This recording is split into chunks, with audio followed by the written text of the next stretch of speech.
Olá, meu nome é Bruno, este é o canal Vem Aqui. Curtam, compartilhem, deixem os seus comentários, inscrevam-se e venham comigo ao vídeo. Mesmo que o nosso sistema previdenciário fosse perfeito, isto é, que não tivesse privilégios concedidos a políticos, concedidos a agentes públicos de alto escalão, tais como a magistrados, a membros do Ministério Público, agentes fiscais e etc.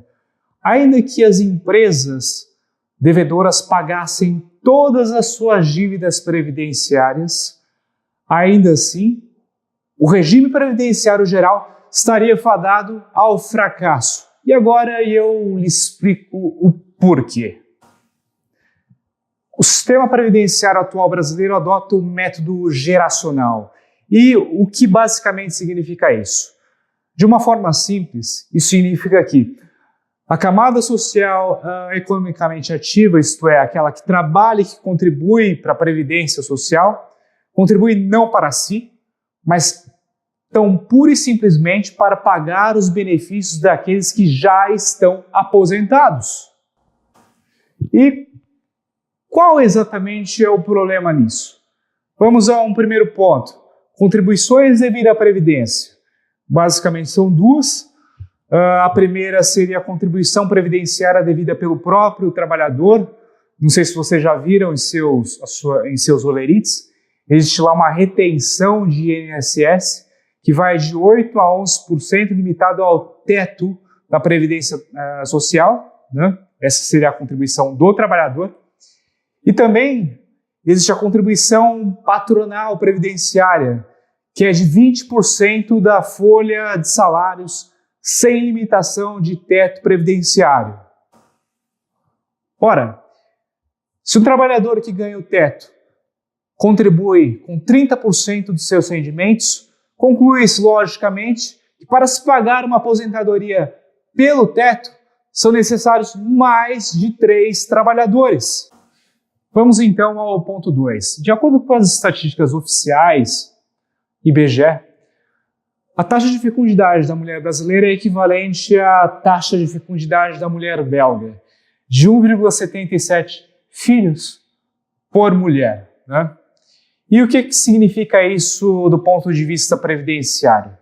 Vamos dar aqui um exemplo, né? Temos um casal, homem e mulher, e suponhamos que ambos tenham a pretensão de se aposentar pelo teto. E como eu lhes disse, para que uma pessoa receba a aposentadoria pelo teto, são necessárias que 3 ou mais pessoas contribuam pelo teto. Portanto, nesse casal, ou para este casal, seria necessário que eles não tivessem 1,77 filhos, nem 2, mas 6 filhos e todos eles contribuindo pelo teto. É algo bastante improvável de acontecer, não é?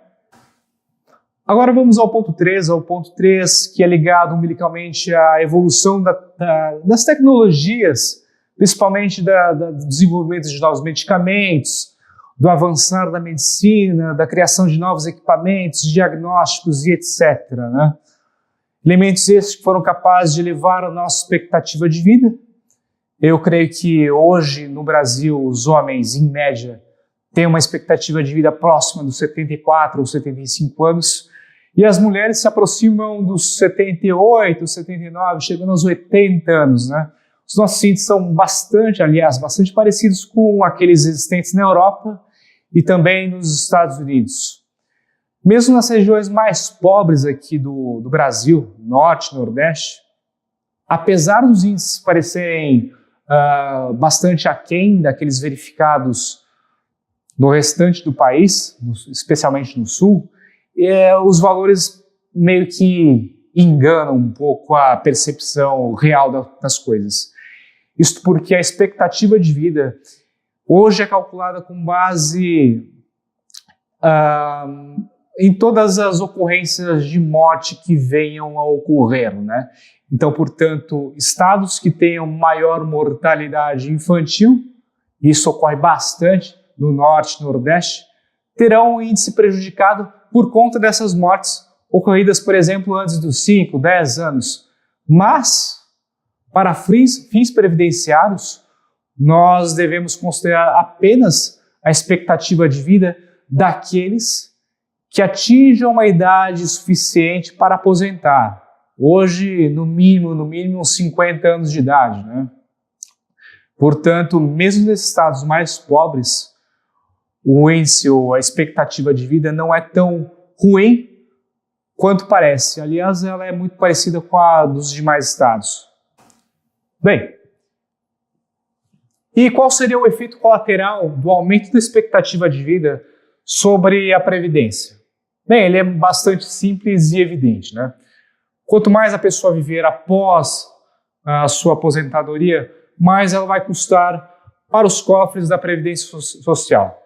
Por exemplo, uma pessoa que se aposenta aos 50 anos de idade, tendo contribuído por 30 anos, com mais ou menos 12 anos de recebimento das aposentadorias, ela vai ter percebido um valor equivalente ao que ela, de fato, recolheu aos cofres públicos. E dentro de 30 anos, as pessoas que nasceram para custear a sua aposentadoria também estarão aposentadas. Então a gente não vai ter um aposentado, mas no mínimo 4, quando essa pessoa completar 80 anos de idade. Chegamos finalmente ao ponto 4. Ponto 4 que é bastante parecido com o ponto 3, mas ele é um pouquinho mais, digamos, analítico. É um ponto que não tem sido muito discutido pela mídia, eu, aliás, não vi ninguém discutindo. Hoje, as pessoas tentam traçar a legislação previdenciária com base em perspectivas de curto e médio prazo, né? Coisa de 1, 2, 5 anos, 10 anos no máximo. Mas as pessoas esquecem o seguinte, que a Previdência tem como essência o longo prazo, né? Qual será a expectativa de vida do brasileiro não daqui a 10 anos, mas daqui a 20, daqui a 30, daqui a 40 anos? Se há 60 anos nós tínhamos expectativa de vida de algo em torno de 55 anos e hoje temos algo próximo de 75 ou 76 anos na média, como será a expectativa em 2030, 2040? Será que chegaremos próximos dos 95, dos 100 anos, dos 105, dos 110 anos? Bom, se de fato isso se confirmar, todos os problemas que eu lhes apontei, ponto 1, ponto 2, ponto 3, estes deverão ser multiplicados por 2 ou 3. Portanto, o sistema atual do método geracional está, de fato, fadado ao fracasso. A alternativa que se apresenta para se evitar este destino apocalíptico seria o sistema de capitalização. Mas a respeito desse sistema, nós falaremos no próximo vídeo. Portanto, se vocês gostaram, curtam, compartilhem, comentem e eu farei questão de ler todos os comentários e responder dentro do possível, né? E claro, inscrevam-se e toquem o sininho. Muito obrigado pela atenção e até o próximo vídeo. Até lá!